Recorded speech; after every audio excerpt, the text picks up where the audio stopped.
It's tools and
Well, we are live on another Security Everywhere live first Thursday of every single month.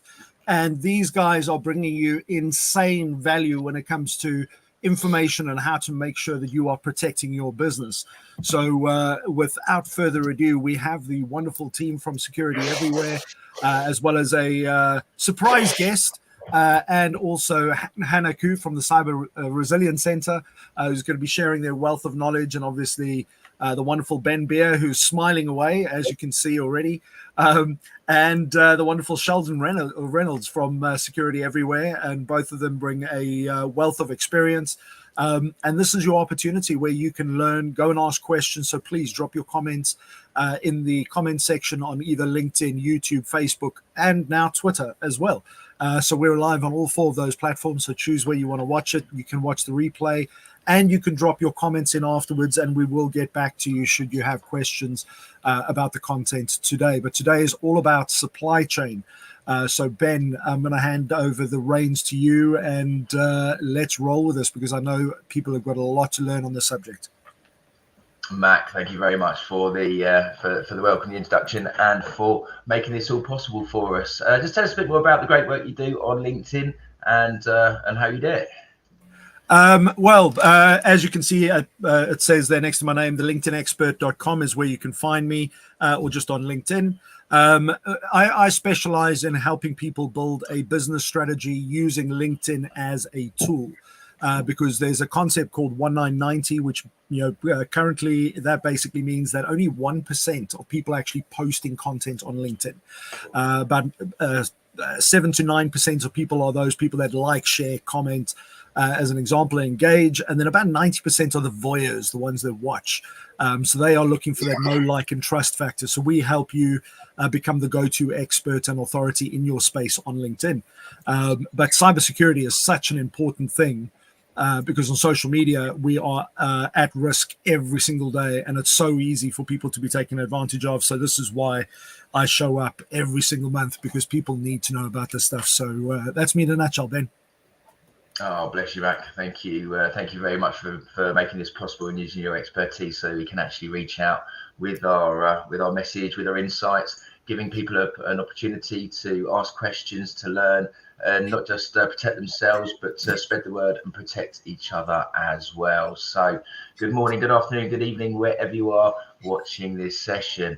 Obviously, Francis is normally the host with the most, but he can't be with us today. So he's left me in his reins. I'm known affectionately as his left-hand man. So Francis talks the talk. It's my job to make sure that our customers are protected and secure. It's my job to walk the walk. Joining me today is Sheldon, our Executive Account Manager. And Sheldon, if you'd like to give yourself a little bit of introduction, but also about this whole topic has come about from the fact that we do a Ask Us Anywhere session, which is the third Thursday. So the first Thursday for the live event. The third Thursday is a 30-minute audio session, which actually allows people, instead of just popping questions in the comments, they can actually come up onto the audio stage, if you like, and can actually interact and have not just ask their questions, but have a conversation about what we're doing. So when Sheldon is doing his outreach, he is often asked a lot of questions. And so, Sheldon, if you'd like to introduce yourself and tell us why we've got today's topic. Fantastic. Yeah. So first of all, thank you for inviting me today, Ben. It's my first time on our LinkedIn live session, so I feel rather honored to be up here with you all. So like Ben mentioned, my name is Sheldon Reynolds. I'm the account executive for Security Everywhere. I work very closely with our clients to understand their needs, tailor our security solutions to fit their requirements, and ensure at the end of the day, seamless delivery of top-notch services. So as Ben mentioned, I also host the Ask Me Anything sessions, which, just to reiterate, are every third Thursday of the month. Those are 30-minute sessions between 4 and 4:30 p.m. and gives myself, Ben, and Francis the opportunity to help answer those burning questions. So what we've done today, specifically for our clients, as supply chain attacks have been on the news so much recently, and it's really has been a topic of discussion that has come up more often than not. So we thought, let's make today's session around supply chain, as realistically there's not enough time to dive into this topic on our 30-minute sessions. Yeah, wonderful. Thank you, Sheldon. And joining us from the London Cyber Resilience Centre is Hannah. So Hannah, if you'd like to introduce yourself and tell us a bit about who you are and what you do. Thank you. Hi, I'm Hannah from the Cyber Resilience Centre for London, and I'm the Customer Relationship Manager, just helping small to medium-sized businesses and third sector organisations to strengthen the resilience against common cyber attacks. So it's kind of just making sure they have the basic best practices in place. It doesn't have to cost a lot of money and things like that. Much of the information we provide is all in line with the National Cybersecurity Centre. And it's just about trying to raise awareness and trying to encourage small businesses to actually adopt these security best practices that are easy wins at the end of the day. It's just changing the habits that we have and building trust amongst our customers, which is essentially what safeguarding the supply chain is all about. So yeah, thank you for having me and looking forward to talking more about it. Hannah, that's lovely, because that's in a nutshell exactly what we're here and what we're all about, to actually make businesses aware that it doesn't have to cost the world. There are some elements you can introduce that can keep you much more secure. Multi-factor being a great example. Doesn't cost you anything other than a bit of your time and maybe a bit of effort.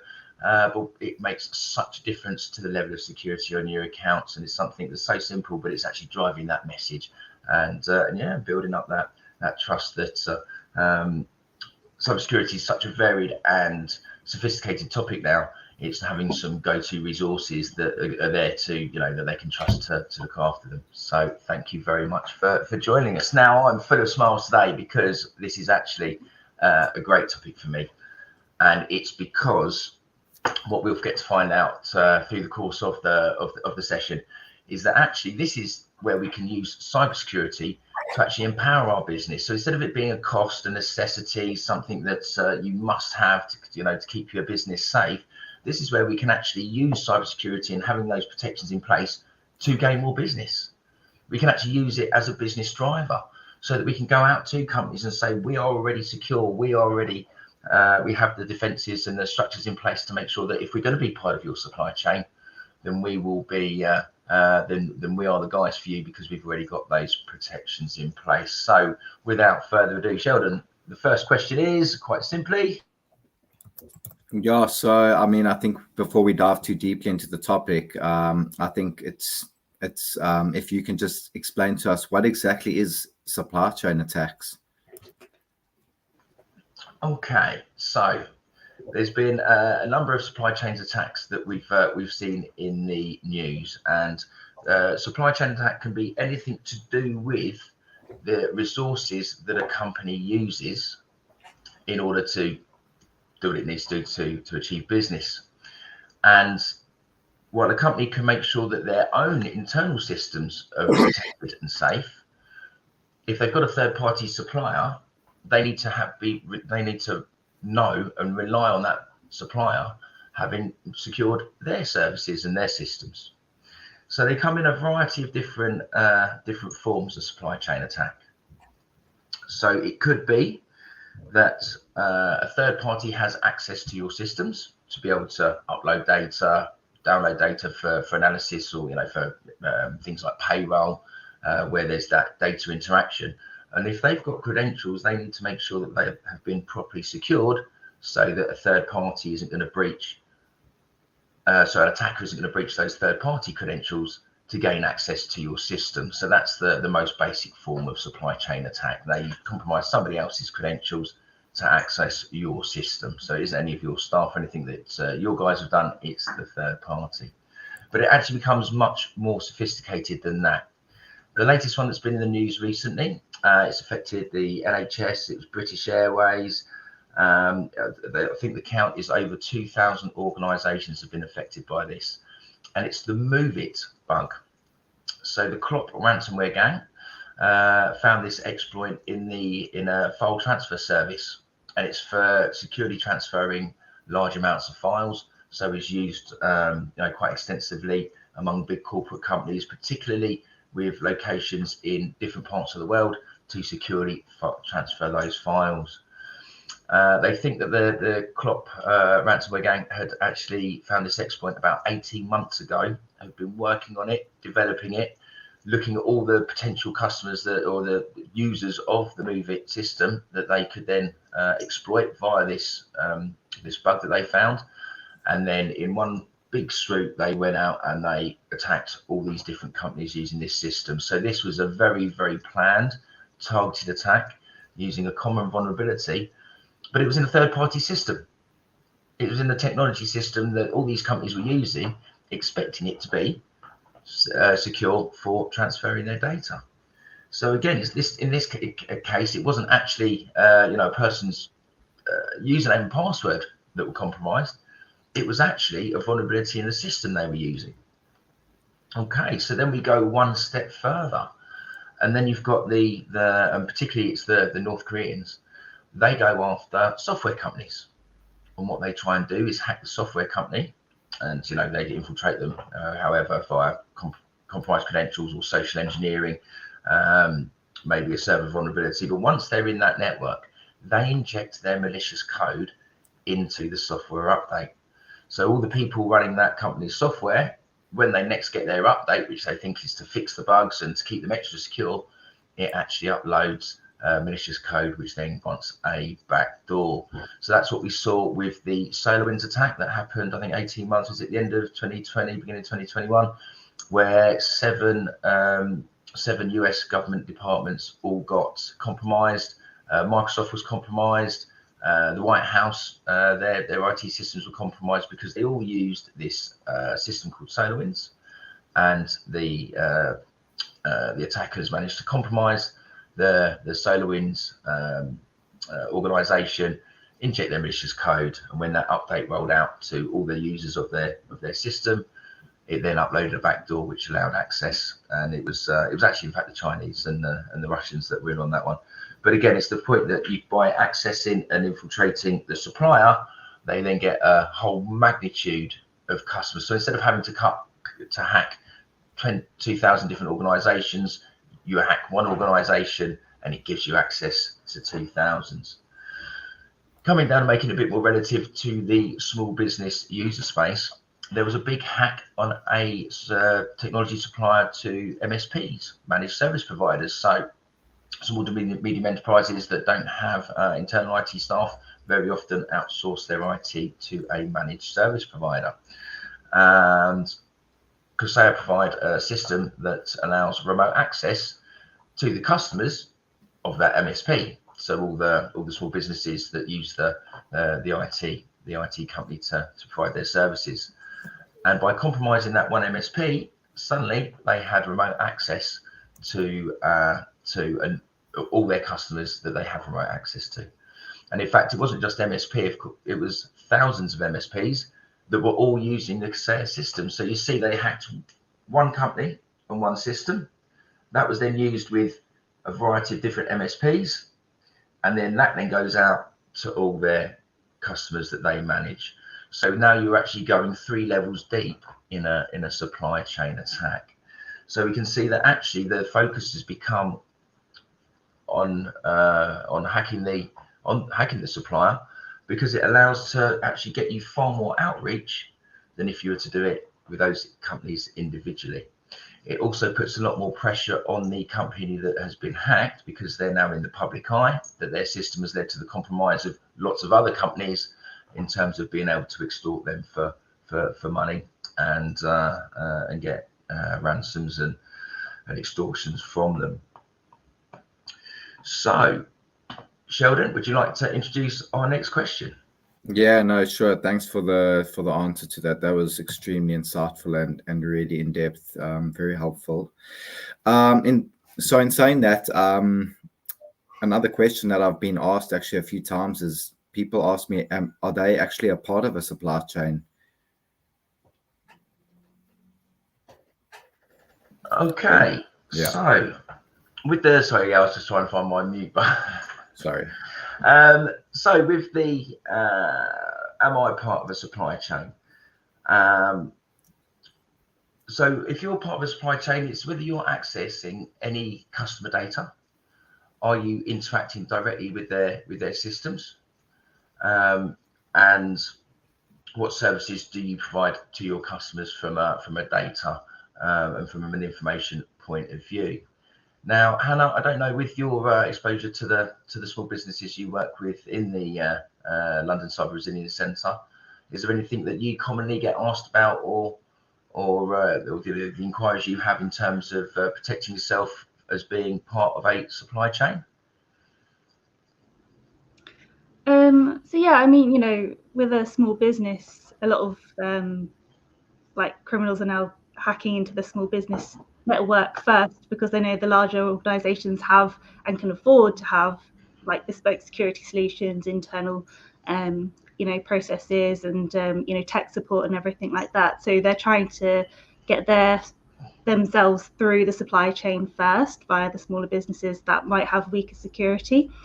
And so, you know, if you believe yourself to be part of a supply chain or want to win contracts and things, obviously protecting yourself as best you can, it is recommended and suggested. And, you know, at the Cyber Resilience Centre for London, we support the use of what is called Cyber Essentials, which is a government-backed certification scheme which makes sure that businesses meet security controls that will safeguard you against the most common types of cyber threats. You know, it assesses your malware protection, how strong your passwords are, your user access controls, security update management, and that kind of thing. And then, you know, you have Cyber Essentials, which is a self-assessment, so you complete that yourself. And in theory, by working through the questions, if, like, say, you are unable to answer one of the questions, then you can kind of work towards implementing that control until you are meeting those requirements, and then hopefully you pass the certification. So you don't have to be perfect straight away. It's just a way of having like a checklist to make sure you have all the security controls you need to hopefully work together that will safeguard the majority from the majority of cyber attacks. And then, you know, by the end of it, you should be much better protected. And then you have Cyber Essentials Plus, where then you have like an independent third party who runs verification checks just to test the controls, and they look for evidence to demonstrate the implementation that you've kind of mentioned you have. And there are companies out there who can sort of support you through the assessment as well, so you don't have to do this on your own. But, you know, by having Cyber Essentials, you can just demonstrate to your customers and your suppliers that you're taking measures to protect your business and data from cybercrime. And then this can also help you to win contracts over competitors, just because, you know, you'll be seen as someone who is taking cybersecurity seriously. And, you know, Cyber Essentials is also a requirement for some government contracts as well. So it's just something to keep in mind. And it's just a way of, you know, demonstrating that kind of commitment to data security, your cybersecurity and all that kind of thing. You know, having that badge there. And again, like, you know, there's no harm in having it anyway, even if you don't have you're not part of the supply chain, because it just means that you have a checklist of security controls you need to put in place, and it's just a trust element, you know, a way to demonstrate trust between all the customers and suppliers that you use as well. So yeah, that's one of the suggestions I would say to small businesses. And also, if you're looking to work with someone, then that kind of is a good indicator as well that they're going to be looking after your information. Yeah, good. And are you finding that you're getting a lot more inquiries about Cyber Essentials now? I think sometimes the uptake can be a bit slower, but, you know, at the end of the day, I think it's just because not many people are aware it's out there. So, you know, it's more us feeding that information to them and raising that awareness. You know, the businesses we talk to are very, very small and at the very start of their journey.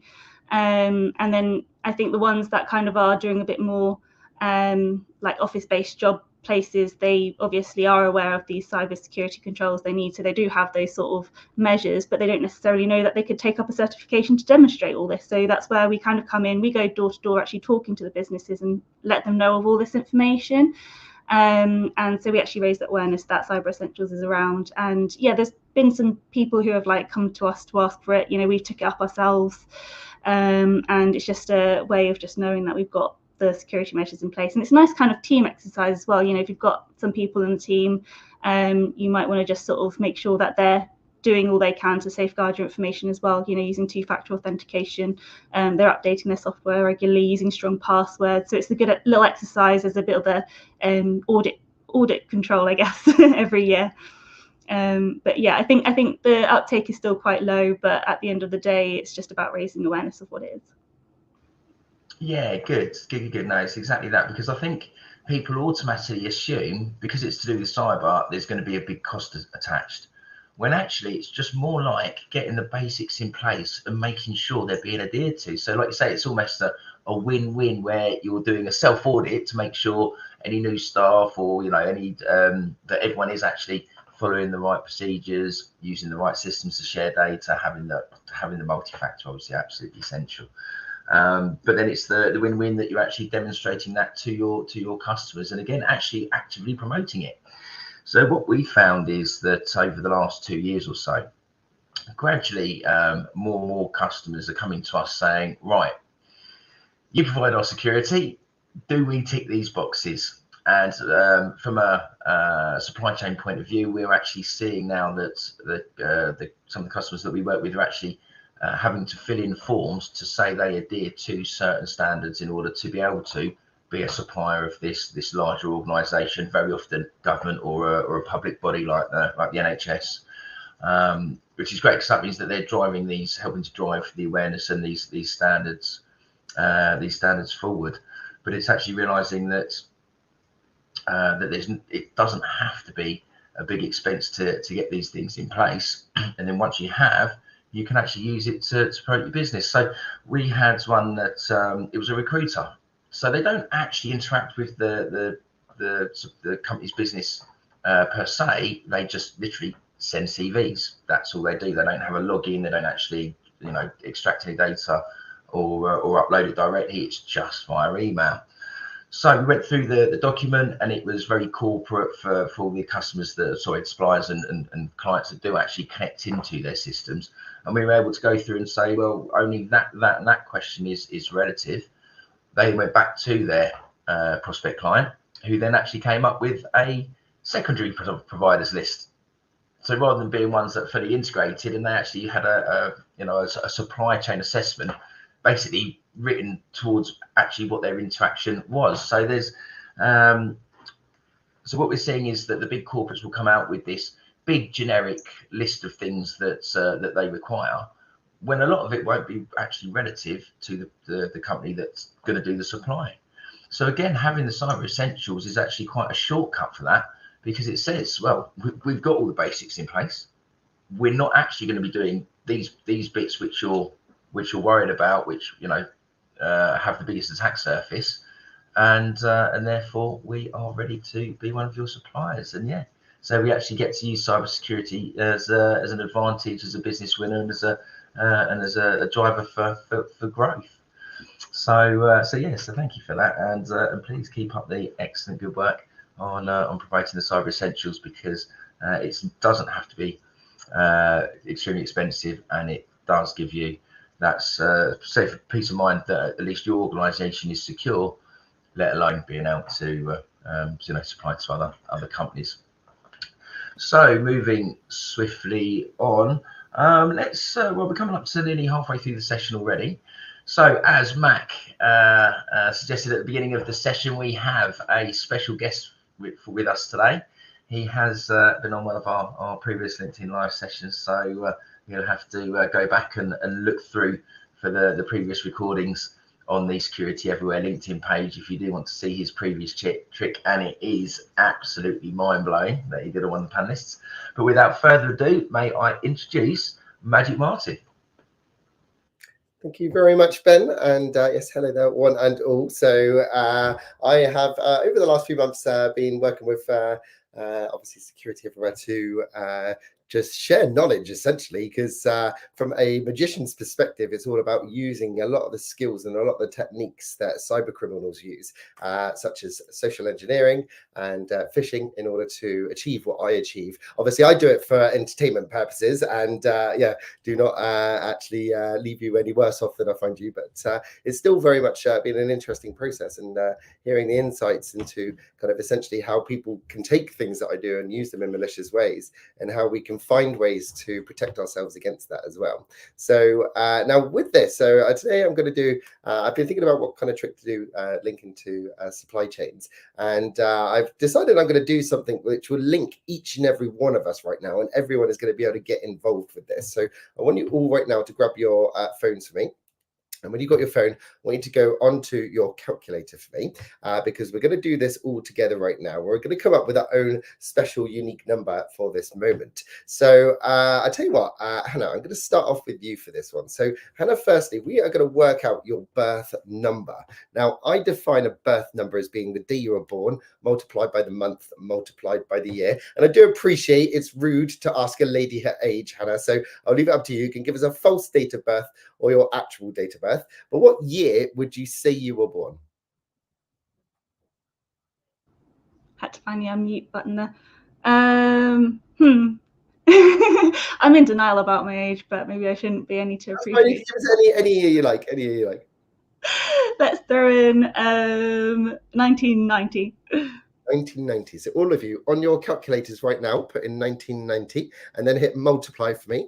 What month would you say you were born, Hannah? Let's say August. Type in 8 for August and then hit multiply again. And then what date in August would you say you were born? First. The first. So if you all type in 1, That's fine. That doesn't matter because based on the 1st of August 1990, your birth number would be 15,920. If you all have that number on your calculators right now, give me a thumbs up. Perfect. Okay, right. So we're going to hit multiply again. Mac, I'm going to come to you this time, Mac. Mac, this time I want you please to give us the 4-digit PIN number to your debit card or credit card. Obviously, again, it can be a false number. It doesn't have to be the actual number. But what would you say? But it shows you how easily I was sitting there thinking, oh, yeah, sure. Here you go. Your face genuinely looked concerned then for a second. 5379. 5379, was that? Yeah. Okay, so if all of you hit multiply, type in 5379 and then press equals again for me. This time we end up with an even bigger number, which is 85,633,680. If you all have that number, give me a thumbs up. Perfect. Okay, now because we're going into the millions now, rather than hitting multiply, I want you all to hit plus for me instead. And also we're going to randomize it this time. Now don't do anything with your calculators just yet. I'm going to turn mine upside down and I'm going to tap randomly like 9 times on the calculator. Ready? 1, 2, 3, 4, 5, 6, 7, 8, 9. So I want you all to press plus and then put in the number we've just come up with here, which is 626 597 551. Like the 6s and 5s in that one, didn't I? Again, then one last time, after you put in that number, after you've plussed that number, I want you to press equals for me. Okay. So now the total you should all have is 231,231. Okay. If you've all got that number right now, give me a thumbs up. Great. Now, bearing in mind, okay, this is made up from Hannah's birth number, the random numbers Matt gave us, and the random numbers we typed in. And had you given us another date, Hannah, had it been the 2nd of August, it would have brought us to a different number. Or likewise, Mac, most people tend to go 1, 2, 3, 4. So had you done that, it would have brought us to a different number. However, magic's all about perception, because this number you've come up with, this 712,231,231, is actually broken down into today's date, which is the 7th of the 12th, 23. And if you're in England right now, if you all look at the time in England right now is 12:31 p.m. There we go. No. Anyways, I was just going to 12:31. That is amazing. Thank you very much. Thank you. Now, just to quickly do one more quick thing, because Sheldon, I noticed there that obviously you were so sat keenly waiting, ready to go there for a thing to be part of the magic, and I want to also be part of this as well. So all of you, keep your phones in your hand for a second, because I'm going to give the cards a good mix up, Sheldon, and I'm going to go through. I want you to say stop anytime you like for me. Stop. Okay, perfect. So you could have stopped on any of these cards. Okay, it could have been any of these cards, but this card I'm going to turn away so I can't see is right there. Can you see that? Okay. Yeah. Perfect. Okay, well, I'm going to shove that right back into the card so I can't see, because we're done with that. Now, Sheldon, I would like you now to give me any number between 1 and 100. 12. 12. Okay, so on my phone, on my notes, I've got a list of over 100 landmarks from around the world. I've got the landmarks list right there. So as you can see, we've got like Taj Mahal, Stonehenge, Great Wall of China, Statue of Liberty, Eiffel Tower, Grand Canyon. Also, so if we go to number 12 today, number 12 is the Leaning Tower of Pisa. Okay, so had you gone for number 13, it would have been the Hollywood sign. Had you gone for 14, it would have been Golden Gates Bridge, but Leaning Tower of Pisa is what you picked today out of the list, Sheldon. Now, before we started this session, and actually before we did anything, I made a little prediction on Instagram. So if you can all see my rolling title there at Magic Man Martin. If you have Instagram, go onto Instagram right now, search Magic Man Martin, and if you all look at the latest post that I put on Instagram, it doesn't matter if you don't have it, because I'll show you myself in a second. Because if you all look at the latest post, what was your card, Sheldon, out of interest? It was Ace Diamonds. What? Indeed, and I have Ace of Diamonds in front of the Leaning Tower of Pisa. No, that is incredible. So there we go, one and all. A couple of quick little things to bamboozle your minds, and yeah, otherwise very much what everyone's been saying has been very valid, and it's the smaller links in the chain that make up the strength of the overall chain. And if anything is testament to that, and it's something that a lot of you will have had personal experience with, hopefully, is I before becoming a magician, I actually was an estate agent for 7 years and ran an estate agency. And that's a different type of magic in itself, because especially if you're in the UK, you'll know that buying and selling a property in England is an extremely stressful process, and quite often we'll end up with a chain of properties, and even right up until the day of exchange, where you've got all your boxes packed out, everything's all set up, ready to go. All it takes is for one person to go, actually, do you know what? I'm changing my mind. I don't want to move now, and the whole chain falls apart. And so it is important to make sure that we have these little securities in place on the individual links, because it just makes the overall chain a lot more stronger. So anyways, right, that is enough from my side. I'm going to hand it back to your rather bamboozled face.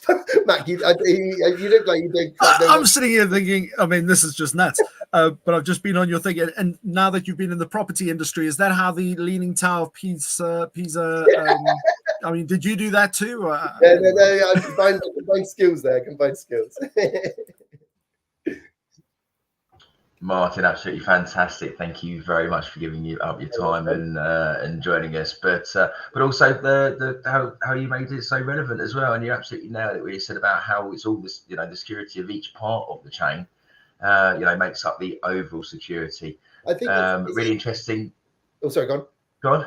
I was going to say, I think it's easier when you're a small business, because even myself as being a magician, I'm a sole trader essentially. And, I still have to operate in different kind of chains of either bookings or supplies. And especially in the magic industry in particular, it's a pretty cutthroat industry. So, it's very important. It's very important to protect the smaller chain link that is yourself, because if you can provide a solid foundation, a solid kind of place to come from, then people feel more secure dealing with you, and it makes it easier just in the long run for everyone. Yeah.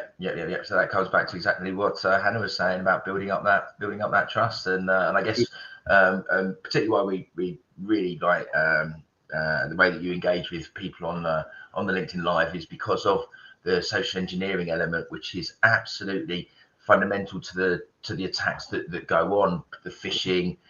Social engineering people in customer support to do SIM swap attacks, to actually convince somebody in accounts to change bank details and pay the wrong invoice. It's all about using those triggers to create urgency and get people to think with the irrational side of the brain rather than the rational. But it was very interesting that you mentioned about the estate agents, because of course at the moment we've got a massive problem. One of the big IT providers for estate agents has just been done. So nobody can access their hosted cloud services. And there's about 40 or 50 estate agents in the UK that are affected by this US provider, and they can't do the completions.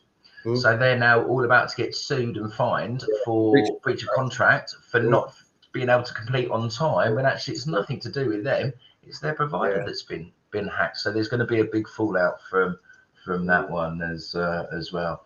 But wonderfully engaging and mind blown as always, Martin. So thank you very much for coming along and contributing to our session, and and hopefully enlightening our audience with just how these things are all interlinked and all play a part. Indeed. Well, thank you for having me, and I will look forward to hearing whatever anyone else has to chip in. We look forward to the next one in the new year. So Martin, so have you actually got any local events coming up? Are you doing any online things between now and Christmas that people can attend? Is there a link we can put up for you to let people know who you are and what you do? That's a very good point, Ben. Thank you for mentioning that, actually. So I do actually do an online virtual show called Secrets of Magic on Airbnb. I will just quickly put that into the chat now. Here, let me just put that in there. So I am lucky because I've managed to get, we call it a vanity link, which means that my experience title was within the URL. So it's airbnb.com/secrets of magic. And it's a show and a workshop where I actually break the magician's code and teach everyone how to do a couple of tricks with household items.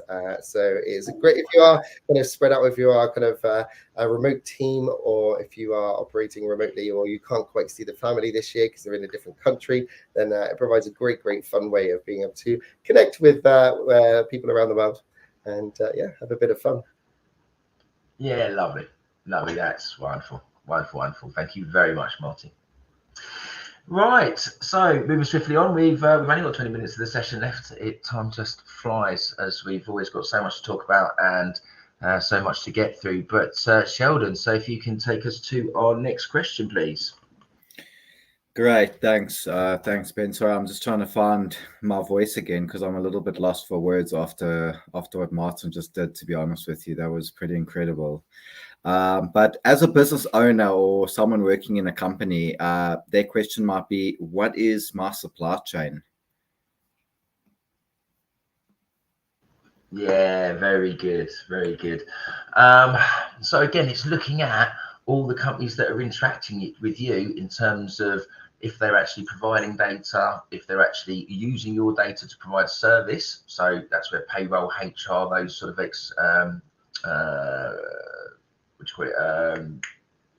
you subcontract for them to come and do various roles for you, or it might be the systems you use.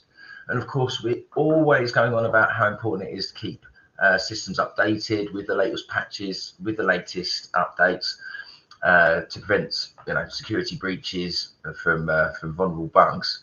But of course, it's, as we've discussed earlier, it's those systems that can actually the updates to those systems that can bring the vulnerability. So Mac, I think I saw you posting some links earlier. There's some great resources on the NCSC. So that's the National Cybersecurity Centre, and they have some resources and some guides that you can use to actually assess your own supply chain. So therefore, they'll look at what systems it is you're using, what software providers, what type of system it is. Are people logging into your systems? Are they accessing your data? What personal PII data they had available. I was going to say, when Martin started his tricks and started asking for dates of birth and PIN numbers, I thought, oh yeah, he's on the social engineering already, and that wasn't anything actually to do with the trick, of course, with the importance of GDPR regulations. When we are outsourcing HR and payroll functionalities and things like that, of course, that's your data that's being held by somebody else. So it's making sure that they've got their security in place. And of course, great way to do that is looking for, do they have cyber essentials? Have they actually bothered to make the effort to reach this, I was going to say a basic standard or a minimum standard, but it's not. It's a good standard to actually highlight that they have got to a good level of security. And maybe that's now going to be a consideration when you are selecting a supplier. Have they got their cyber essentials? So going back to what Hannah was talking about, it builds that trust. Going back to what Mike said about it's all those links in the chain, and while there's as we've uncovered, there's a variety of different links that may forms that link may come in. So yes, please have a look at the links on the cybersecurity, the National Cybersecurity Centre, because they will provide you with really insightful information in terms of looking at all the different systems you use. And it's not just your Microsoft operating system and your Office software for writing a document. It is things like file transfer services. It is how you actually communicate that data and who you're communicating it to. So there's some really good resources there to be able to help. And of course, it depends on which industry that you're in as well. So one of the big things that we're looking at the moment is we're working with companies in the automotive industry, because with the introduction and the increasing popularity and the drive to go carbon neutral, electric vehicles are obviously becoming more and more common on our streets now. They're obviously much more controlled by computers. There's a lot more telemetry data, so live data that's going on between the car and the car manufacturer in terms of the car performance. So it's becoming an Internet of Things device. It's actually, it's always connected and it's always transmitting that data. So, maybe it might be location information. So it's making sure that that connection is secure to the manufacturer. But not only that, if you've got to take your car in for a service and the mechanic's got to plug in a laptop to be able to do the diagnostics, well, that laptop needs to be super secure, because God forbid if a virus got uploaded from the local mechanic into the vehicle, we've got a long way to go in terms of how advanced the electric vehicles are gonna get. Obviously they're talking about eventually being self-driving. I think we've got some self-driving lorries that are actually being tested in the US and actually live tested on the roads now. And what it does is it creates a whole new attack surface for the attackers to go after. And because of what I do, I keep informed via various different newsletters and cybersecurity community channels. And apparently one of the big things on the Russian underground forums at the moment is how they can exploit electric vehicles. And they're not talking about taking over it and driving the car or slamming on the brakes while you're driving to cause an injury. Now the Russians are they're renowned for their cyber attacks being financially motivated, and they just want to lock you out of the car. Pay me £1,000 or else you don't get back in your car, because we've disabled it, and there's no way you can get back in until we've actually turned off the feature that turns on, opens and locks the door. So, and if you can't unlock the door, how can you get in then to plug the laptop in to fix it? So there's all these kind of things that they're now starting to discuss and talk about, and how they can actually start to exploit these. So we always say that the attackers are always looking for new avenues, and they're always the challenge is that they're always one step ahead, because they're always looking at these new opportunities, and that's one of big concern that's coming up. So Francis is doing. In fact, that's where he is today. He is with the Automotive Association. I think it's a conference up in Milton Keynes, to talk about all the supply chain, because obviously all the mechanics and manufacturers are all part of the supply chain to the vehicle, which is the service that the person is using. So all obviously very relevant to what we're talking about today, and becoming increasingly important. Ben, right. I thought I'd make just a quick comment there, because unfortunately I like thinking outside the box a bit. But when you're talking about your electric vehicles and the motor trade right now, and how important it is for those individual suppliers to make sure that they're protected at service level in the supply chain, if we think about the dangers that opens up, and that's a whole can of worms. But imagine, because when it comes to things like email hacks that we tend to see, and those people that end up making payments to companies that they shouldn't have, very often the problem arrived on their laptop well before the incident actually takes place. So it could be days, months, weeks, years. And if you've got a supplier that didn't know, they haven't had any issues, but it could be 12 months before they realize that their whole database for the last 12 months have been exposed.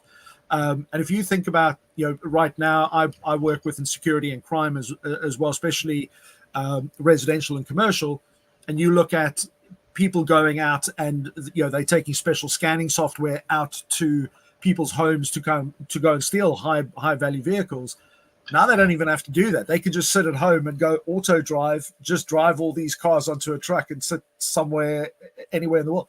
And that's quite a mind-blowing concept to think about, but the reality is there. So the motor trade needs to get onto this very, very quickly. So anyway, thought I'd just throw that out there. No, that's a great contribution, because it is the more interconnected everything is, the more frightening it is because of the prospect of what could be done if malicious actors actually manage to compromise the systems. And what I am going to go back to just very quickly is, like you say, Mac, it's the fact that they actually stay hidden. So with email, obviously it's the 94% of all attacks coming through, all compromises start with an email. Initially, it was that the attackers spoofed and they pretended to be a company, but if you actually looked into the email details, you found that they were actually sending it from their own server, and they were just pretending to be another company in order to commit that fraud. So that was what was known as business email compromise, BEC fraud version 1. Then DMARC became available. That's the one we talked about. Was it last week on the or the week before, the month before, in the email security session, where that actually was introduced and enforced by Microsoft a couple of years ago to really clamp down on this spoofing, because the DMARC says this email must come from where it says it's come from. So suddenly, these spray and pray attacks using spoofing became much more ineffective. So now what they do is they compromise an account. And rather than just send out hundreds of spam messages, they sit there and they wait. And they watch for that email saying, oh, we're due an invoice. And then they will actually jump in on the email thread. So it's already an existing email thread going backwards and forwards going, yeah, this is what we want. Right, here's your invoice. And then they'll jump in and go, oh, by the way, our new bank details are. And because that conversation is already ongoing, because it's come from a legitimate email address, it's not a spoof, it's actually from their email account. And worse than that, it's actually halfway through an email thread. That's therefore they've got the social engineering there, and they've actually exploited that supply chain link to be able to commit the fraud. So that was what was known as BEC2. And now they've gone one further, and we've got BEC3. And that's not only are they sending out the link from a compromised account, so this isn't where they've so they haven't obviously waited to hijack a thread, but what they've done is compromise the account, and then they contact they email the contacts that are actually within the email program, and they have a link to Dropbox or to OneDrive or Google Drive or any of the legitimate file sharing services to say, oh, particularly this time of year, please find a link to a little Christmas offering that we're sending to you for being a valued partner, customer, supplier, client, whatever. And you think, oh, well, I know this person, it's come from their email address, it's a legitimate download source, so I'm going to click that link, and all of a sudden you've just been infected with malware. And while it might pop you up a nice little dancing image of some elves and Santa feeling all festive or whatever their theme may be, that's just the decoy for the fact that you've actually then downloaded something malicious to your machine. But not only have they now used a legitimate but compromised email account, they've then used a legitimate file but compromised file sharing service as well. And it all builds up that authenticity in terms of the social engineering, because it's all coming from authentic sources that they're manipulating and abusing to have that trust. As Hannah says with the it's all about the trust. Well, you've got that trust because you speak to this person regularly, because they're a regular contact, because it's come from their email, because it's come from their OneDrive. And then that increases the chances of the attack being successful by the malicious actor. So again, that's where that trust as being part of the supply chain of having these business interactions, why it's so important that you keep your bit of the link secure and you look at the links around you as well. But like you said, Mac, that social media and the platforms you work with are always under attack. So, I mean, what is it that you see sort of supply chain oriented in that? Well, I've actually got some interesting stuff for you, because we literally, during this conversation, have had what I would call a supply chain attack.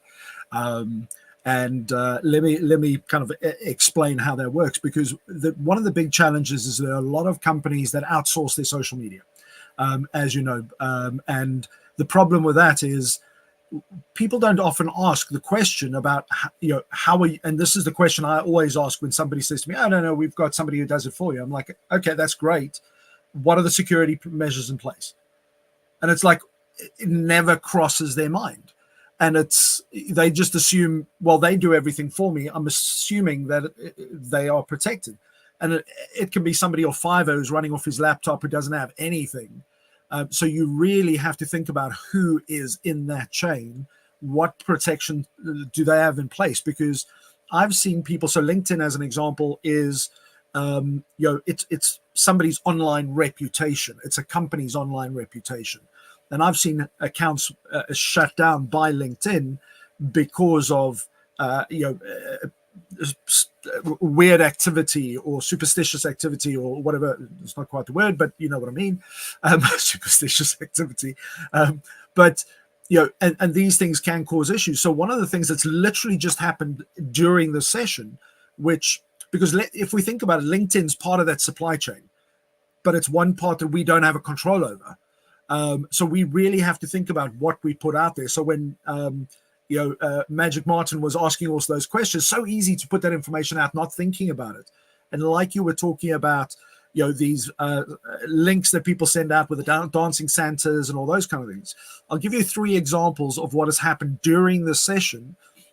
So we've had 3 separate LinkedIn profiles that were created purely so that they can go onto the comments of this event and repost the link to this event to kind of, so it looks like they are saying, join this event, join this event, join the event. Click on this link now and you get access to live streaming, even though all they have to do is click join on the actual event. We had one from a company called, they've named themselves Official Stream, 3 followers. We then had one called Live Stream Today, 0 followers. And each one of them have gone cybersecurity supply chain event, click on this link now, here's the code. So they're actually creating their own link to take you to something suspicious. So I've because I see this and I know about these things, I've gone and reported 47 attempts during our conversation today. So if that happens during a cyber event, because that's always going to be something where we're more prone to these things. But imagine what's happening to those people who are unaware of this and they just thinking, oh wow, look at all these people loving my event, sharing my link. In the meantime, what they're doing is they're actually attacking your audience, and that is so dangerous. I mean, we even had one called Zoom Link. So they created a profile with 5 followers called Zoom Link with the Zoom logo as their profile logo.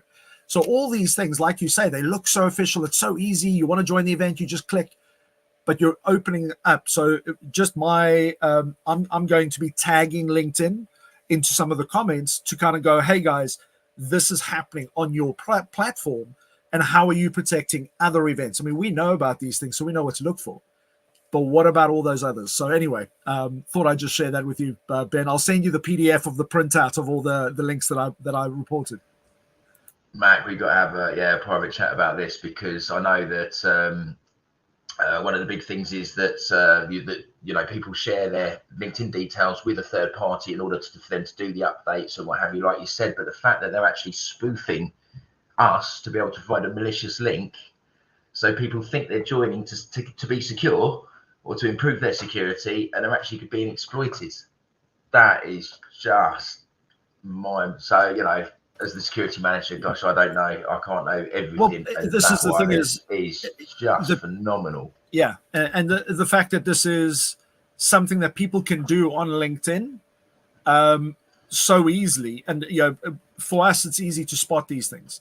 But so many people will literally just think, hey, wow, I've got 47 comments, looks good. They're all sharing my link, loving this. In the meantime, there's mayhem happening and disaster happening in the background that they don't even have a clue about. So, yeah. Yeah, we'll organise a catch up when Francis is back in the office tomorrow or beginning of next week, because that's something that we'd like. We need to do a post about LinkedIn. If nothing else, we need to make sure that when people are connecting, that they are connecting via the genuine link, because there's nothing worse than a security supplier being exploited, so that people can manipulate that. That is and this is just an example of our event. But if I think about, there are some events that have 1,000, 10,000, 15,000 people go and apply, and there's only it might be a Zoom link that you actually have to go on because it's a private Zoom event. People will go, they'll click on every link just to get in because of that fear of missing out on some of these things.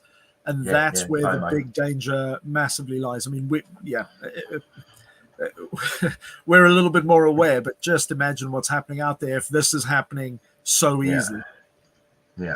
No, that's something we need to talk to you about, and then we can make a either a post or as part of a session in the new year, because that is absolutely mind blowing, Mac. And like you say, it's literally just happened while we're on the call. Just unreal.